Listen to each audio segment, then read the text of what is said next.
美国现在虽然把一些什么警卫队的人派到乌克兰去帮助他们培训，但是你看着乌克兰和俄罗斯如果交火的话，发生正面冲突的话，美国才不去给乌克兰当挡箭牌，去当炮灰呢。他那个时候比谁跑得都快。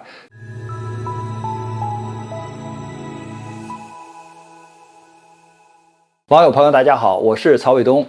最近呢，俄乌边境的这个局势一直很紧张，主要原因还是美国放出了一个情报，就是说这个俄罗斯的10万大军集结在俄乌边境，而且有大量的重型的装备，比如说坦克、大炮啊。在明年初，也就是2022年初的时候呢，俄罗斯将兵分3路入侵乌克兰。那么在这样的情况下，美国一方面要向乌克兰提供相应的这些武器装备，就过去呢，他说我只卖给乌克兰一些就是防御性的这些装备，比如说运输的车辆，比如说一些医药比如说这个药品呢，或者后勤补给的这些材料所谓防御性的装备嘛。那现在就不一样了，既然俄罗斯要入侵乌克兰，那我得加强它的防御所以我要卖它一些防空的毒刺导弹我要卖它一些能够击毁坦克的就是反坦克的这种标枪导弹，我要多卖给他一些，让他呢加强自己的防卫能力。还有一个呢，要鼓动这个北约继续呢就支持乌克兰，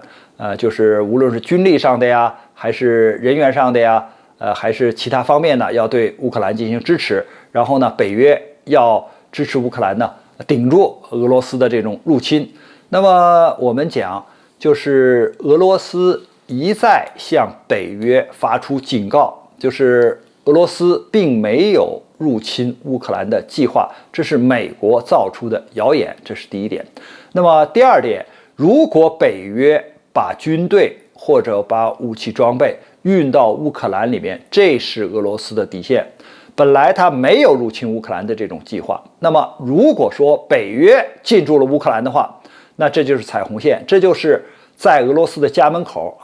驻军，来直接的威胁俄罗斯，那可能导致俄罗斯的军队和北约的军队或者乌克兰的军队发生冲突，这是第二点。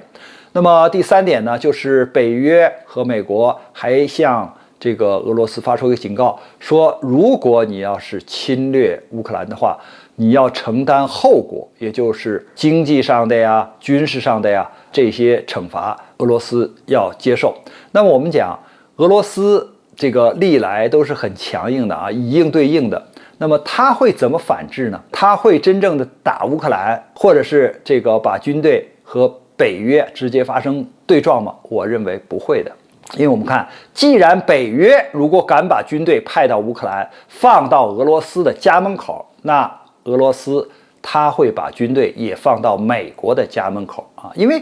北约的国家现在它东扩之后，它就跟俄罗斯交界，所以俄罗斯无论怎么去打击这些北约的国家，都是近在咫尺。只有和美国隔的距离比较远，那怎么办呢？他很有可能会把自己的这些兵力派到南美，也就是再次可能发生古巴危机。我把军队，我把导弹部署到古巴去，